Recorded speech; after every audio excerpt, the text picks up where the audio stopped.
Ayomide awoke to a faint whisper that seemed to drift through her window with the morning breeze. At first, she thought it was her imagination, but as she sat up, the whisper grew clearer. It was not the voice of a person, but something older, more profound. She held the enchanted stone tightly and closed her eyes, focusing on the sound. The whisper turned into words, soft and urgent. "Come to the forest, child. The answers await." Ayomide's heart raced. She knew the forest was dangerous, but she also felt a strange pull. The stone's warmth reassured her, as if it, too, was urging her to go. She decided to follow the call but told no one. She didn't want to frighten the villagers. As the sun rose higher, Ayomide ventured into the forest. The trees seemed taller, their shadows deeper. The air felt alive, humming with energy. She walked cautiously, the stone guiding her steps. Finally, she reached a clearing she had never seen before. In its center stood a massive tree, its roots twisting and curling like ancient hands. The whispers grew louder.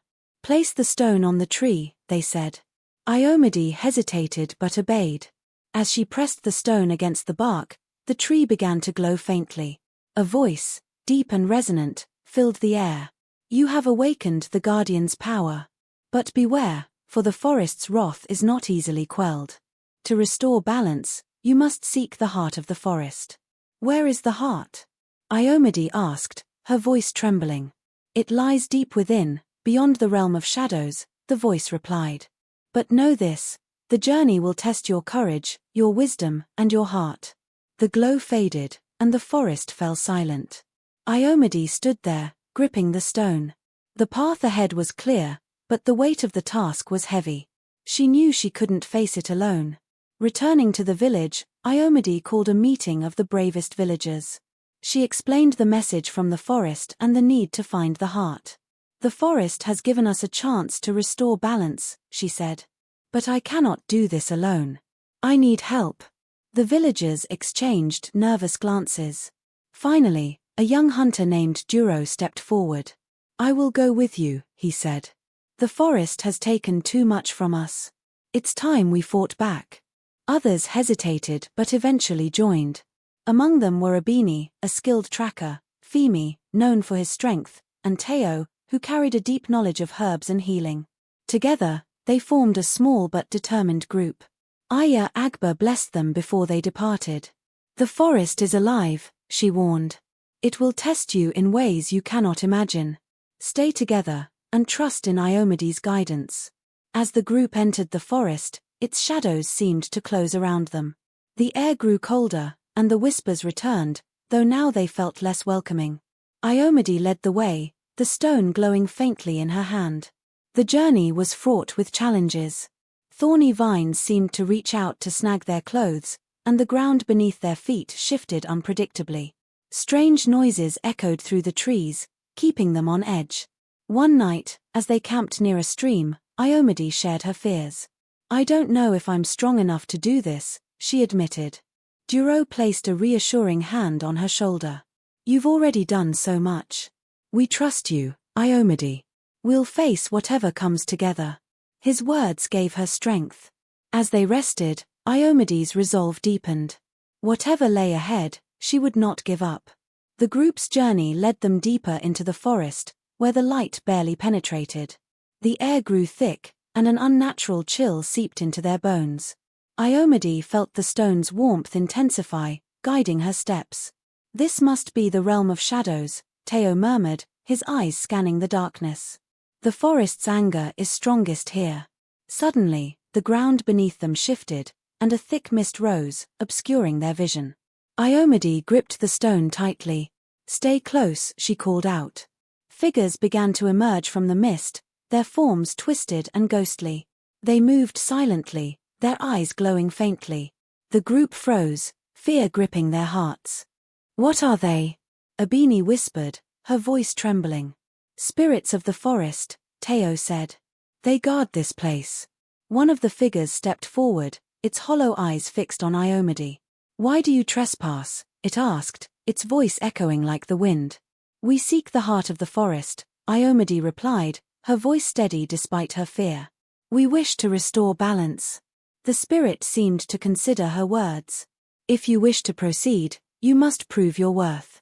Face your greatest fears, and we will decide if you are worthy.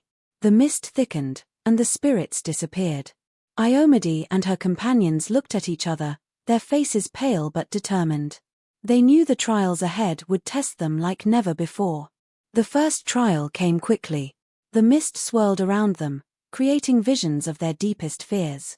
Ayomide saw herself alone, the village destroyed, her family lost. Tears streamed down her face as the vision consumed her. It's not real, she told herself, clutching the stone. This is a test. Her companions faced their own trials. Duro saw his family in danger, unable to protect them. Abini was trapped in endless darkness, her skills useless.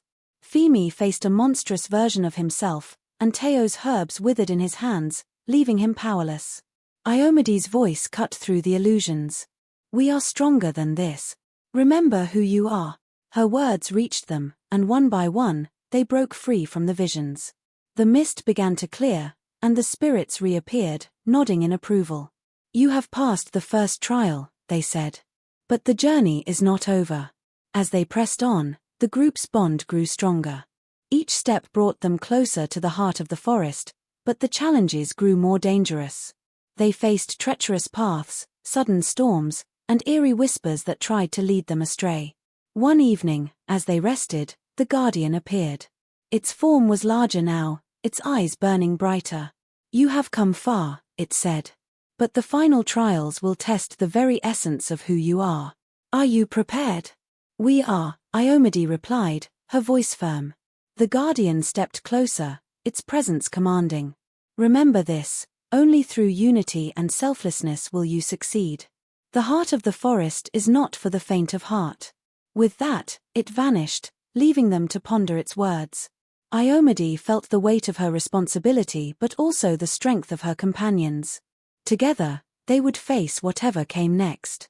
After days of hardship, the group finally reached a vast clearing bathed in ethereal light. In the center stood a glowing orb, pulsating with a rhythm that seemed to echo the heartbeat of the earth itself. The heart of the forest, Teo whispered, awe in his voice. As they approached, the air grew heavy with energy. A voice, deep and ancient, filled the clearing. Who dares approach the heart? Ayomide stepped forward, holding the stone high. We come to restore balance and end the forest's wrath. We seek your guidance. The voice grew softer but no less powerful. To claim the heart, you must give something of great value. What will you offer? Ayomide looked at her companions. She knew what had to be done. I offer myself, she said. Take my strength, my courage, my very life if it will save my people. The orb pulsed brightly, and the voice spoke again. Your selflessness has been noted. The heart will aid you, but the journey is not over. The true test lies ahead. The light enveloped Ayomide and her companions, filling them with warmth and renewed strength. As the clearing faded, they knew they had gained something powerful. But they also knew their fight was far from finished. The glow of the heart's energy lingered in Ayomide's chest as the group journeyed back through the forest. The air felt lighter, the oppressive darkness that had haunted them lifting slightly. Yet, Ayomide couldn't shake the feeling that their task was far from over. The stone in her hand pulsed rhythmically, as though it was alive and guiding her. Jiro noticed her hesitation. What's wrong? He asked, his voice low. The heart gave us its power, Ayomide replied. But the true test, it's still ahead. I can feel it. As they walked, the forest began to shift. The trees grew taller and more imposing, their branches intertwining to form a canopy that blocked out the sky. The whispers returned, soft but insistent. Ayomide gripped the stone tighter, its warmth calming her nerves. Suddenly, the ground trembled. The group froze as a massive figure emerged from the shadows. It was the guardian, but it looked different now. Its form was more solid, its eyes glowing brighter. You have awakened the heart, the guardian said, its voice echoing through the trees. But balance is not yet restored. The forest's wrath stirs, and it will not be appeased easily. What must we do? Ayomide asked, her voice steady despite the fear in her heart. The guardian pointed deeper into the forest. You must face the source of the imbalance. It lies within the abyss, where even the strongest fear to tread. Ayomide nodded, determination hardening her features. We'll do whatever it takes. The guardian stepped aside, revealing a narrow path that seemed to descend into darkness. Follow this path. But be warned, the abyss will test you in ways you cannot imagine. With the guardian's warning echoing in their minds, Ayomide and her companions stepped onto the path. The darkness seemed to close around them, but Ayomide held the stone high, its light piercing the gloom. She whispered a silent prayer for strength, knowing the worst was yet to come. The path into the abyss was steep and treacherous. The air grew colder with each step, and the faint whispers turned into guttural murmurs. Ayomide could feel the forest's anger intensifying, as though it were alive and watching their every move. Stay close, Ayomide said, her voice firm. We cannot afford to get separated. The group nodded, their faces tense with concentration. Femi led the way, his strength steadying the group as they navigated the uneven terrain.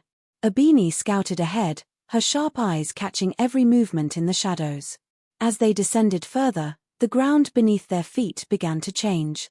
It was no longer soil but a dark, glassy surface that reflected their distorted images.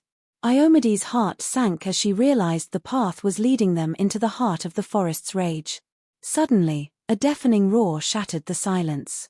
The group turned to see a massive creature emerging from the darkness. It was unlike anything they had seen before, its form shifting and writhing as though it were made of shadow. It's a manifestation of the imbalance, Teo shouted, his voice trembling. Ayomide stepped forward, the stone glowing brighter in her hand. We have to face it, she said, her voice steady. If we run, the forest will never forgive us. The creature lunged, its claws slashing through the air. The group scattered, each member using their skills to fight back. Femi's strength held the creature at bay, while Abini's quick movements distracted it. Teo used his knowledge of herbs to create a blinding powder that slowed its attacks. Ayomide focused on the stone, its light growing brighter with each passing moment. She chanted a prayer, her voice rising above the chaos. The creature roared in pain as the light struck it, its form dissolving into shadows. When the battle ended, the group stood in silence, their breaths ragged. The path ahead was clear, but the abyss had only just begun to reveal its true horrors. As they pressed deeper into the abyss, the atmosphere grew heavier. The shadows seemed to take on a life of their own, writhing and shifting like living beings. Ayomide felt the stone pulse in her hand, its light dimming slightly as though the darkness was sapping its strength. What is this place?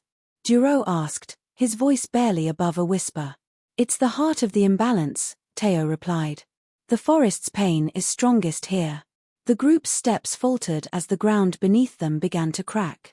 A deep, resonant voice filled the air, shaking the very earth. Why have you come? It demanded, its tone filled with anger and sorrow. Ayomide stepped forward, her voice firm despite her fear. We've come to restore balance, she said. The forest's wrath threatens my village. We want to make things right. The voice laughed, a hollow sound that sent shivers down their spines.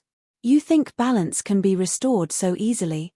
The damage is deep, and the cost will be great. What must we do? Ayomide asked, her resolve unwavering. The ground shook violently, and a massive figure emerged from the shadows. It was a towering beast, its form a blend of earth, fire, and shadow. Its eyes glowed with a fiery intensity. To restore balance, you must face the truth, it said. Sacrifices must be made, and secrets revealed. The group stood together, their fear replaced by determination. Ayomide held the stone high, its light flickering but persistent. We are ready, she said, her voice strong. The beast roared, and the darkness closed in around them. Ayomide felt the stone grow heavier in her hand, its warmth fading. She whispered a silent prayer as the abyss began its final trial. The darkness around them became almost tangible, pressing against their skin like a heavy fog. Ayomide felt the stone in her hand grow cold, its glow barely visible. The towering beast's fiery eyes bore into her, as if searching her soul. To restore balance, the beast rumbled, one of you must make the ultimate sacrifice. Only through selflessness can the forest be healed. The group froze, exchanging uneasy glances. Ayomide's heart sank. She had known this journey would demand much, but this was a price she hadn't anticipated. Duro stepped forward, his face set with determination. "I will do it," he said, his voice steady. "The forest has taken too much from us. If my life can bring peace, I'll give it willingly." Ayomide reached out to stop him. "No," she said firmly. "This isn't just about sacrifice. It's about restoring balance. We need to think." The beast's growl echoed through the abyss. "Time is short," it warned. "The forest's wrath grows with every moment." Ayomide closed her eyes, gripping the stone tightly. A memory surfaced, Aya Agba's words about unity and selflessness. Suddenly, she understood. The sacrifice didn't have to be a life, it had to be something deeply cherished. "Wait," Ayomide said, stepping forward. She held the stone aloft. "I offer the stone itself. Its power has guided and protected me, but if giving it up will save the forest, I'll do it." The beast's fiery eyes narrowed. "Are you certain?" Ayomide nodded. "Yes. Take it." The beast roared, and the stone glowed brightly before shattering into countless sparks. The darkness around them receded slightly, and the ground steadied. "You have passed the trial of sacrifice," the beast said, its voice softer now. "The heart of the forest acknowledges your selflessness. But the journey is not yet complete." Ayomide felt a wave of relief and sorrow. The stone was gone, but the path ahead was clearer than ever. With the darkness easing, the group pressed on, their steps lighter but their resolve firm. The forest seemed to whisper encouragement, though its pain was still evident in the twisted trees and silent air. As they approached a new clearing, the ground beneath them began to shimmer. A figure emerged, its form shifting between male and female, young and old. It was neither human nor beast but something beyond comprehension. "I am the spirit of the forest," the figure said, its voice harmonizing with the wind. "You have proven your worth through courage, unity, and sacrifice. Now, you must face the truth." The air shimmered again, and visions appeared before them. Ayomide saw the forest as it once was, vibrant, full of life and light. But then, the vision darkened. She saw humans cutting trees, hunting recklessly, and ignoring the balance. She saw the pain of the forest as it fought to survive. The imbalance was caused by greed and neglect, the spirit said. The forest's wrath is not unjust. It seeks to protect itself, but its anger has grown beyond control. Ayomide's chest tightened with guilt. "What can we do?" she asked. "How can we fix what's been done?" "You cannot undo the past," the spirit replied.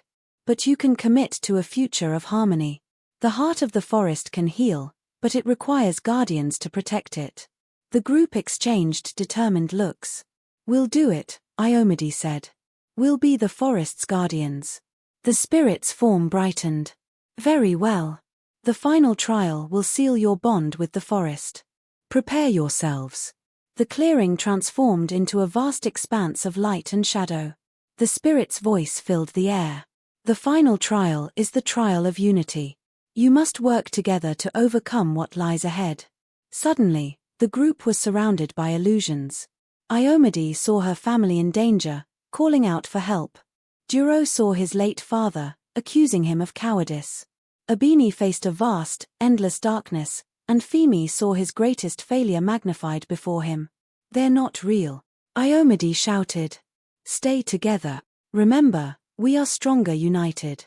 Her voice reached the others, and they began to fight through their fears. Ayomide took Duro's hand, pulling him from his vision. Femi broke free and helped Abini find her way. Together, they formed a circle, their hands clasped tightly. The spirit's voice boomed. "You have proven your unity. The forest's guardianship is now yours." The light enveloped them, and the illusions vanished. When the glow faded, they stood in a serene clearing, the heart of the forest pulsating gently before them. Ayomide felt a profound peace settle over her.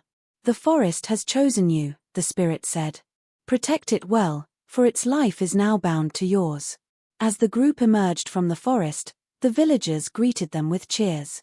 Ayomide and her companions knew their journey was just beginning, but they faced the future with hope and determination.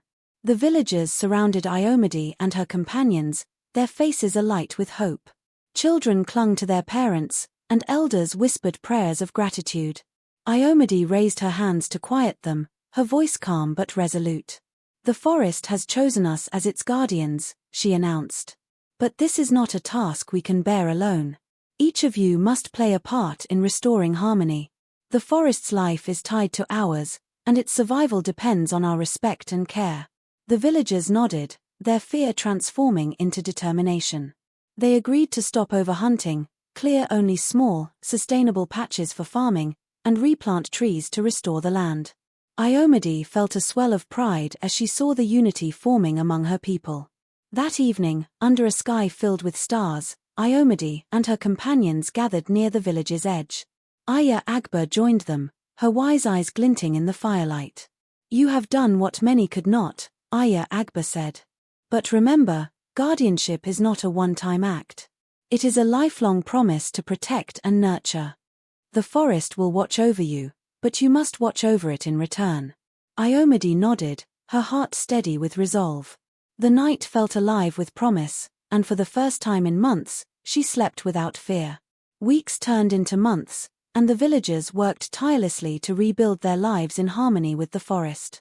Ayomide and her companions often ventured into the woods to ensure balance was maintained.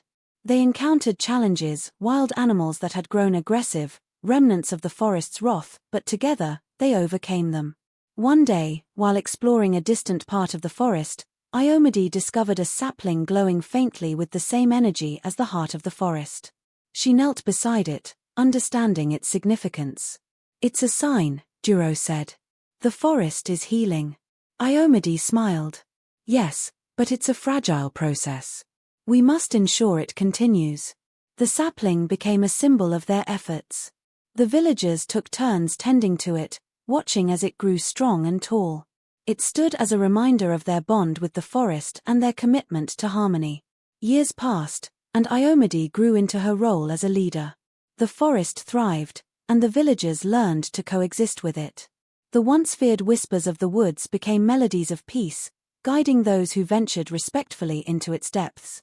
One day, Ayomide stood before the heart of the forest, her companions beside her. The spirit of the forest appeared, its form radiant and calm. "You have fulfilled your promise," the spirit said. "But the time will come when new guardians must rise. Teach them well, so they may carry on your legacy." Ayomide bowed her head. "We will ensure the forest is never abandoned." She and her companions began training the next generation, passing down the lessons they had learned. They taught the importance of courage, unity, and respect for nature. The children listened eagerly, their eyes bright with purpose. Decades later, Ayomide stood at the edge of the forest, her hair streaked with silver but her spirit as strong as ever. The village behind her was thriving, its people living in harmony with the land. The sapling she had found was now a towering tree, its leaves shimmering with life. The new guardians, led by a young woman named Simi, stood beside her. Ayomide placed a hand on Simi's shoulder. "The forest is your home now. Protect it as it has protected us." Simi nodded. "We will honor your legacy, Ayomide." As Ayomide walked back to the village, she felt a profound peace. The trials she had faced, the sacrifices she had made, they had all been worth it. The balance was restored, not just in the forest, but in the hearts of her people. The moral of Ayomide's journey was clear: harmony comes through respect, unity, and selflessness. Nature and humanity are intertwined, and only by working together can they thrive. Ayomide's story became a legend, told for generations as a reminder that even in the face of great challenges, courage and love can restore balance. And so, the forest and the village flourished side by side, their fates forever intertwined. Thank you for watching Ayomide's journey, a story of courage, unity, and the power of selflessness. We hope this tale inspired you and left you with a sense of hope and wonder. If you enjoyed this story, don't forget to like this video, share it with your friends and family, and subscribe to our channel for more captivating tales.